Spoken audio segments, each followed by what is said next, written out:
สงสารลาวเวียดนามห่วมสู่หบอาหารมีซากรถถังอยู่ที่บ้านกันไว้เป็นพยานบุญละปูสมวยคืนนั้นเฮานัดพบกันเด้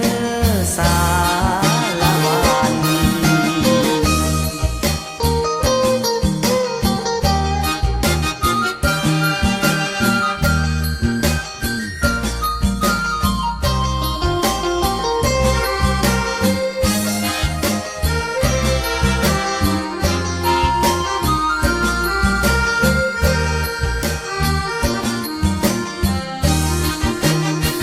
ไปเมืองเรางามยามค่ำเข้าและผู้ตากเขา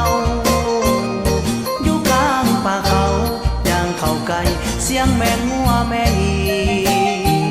เรียบตามสายทางสาวเรางามเก็บหมากกาแฟพันธุ์ดี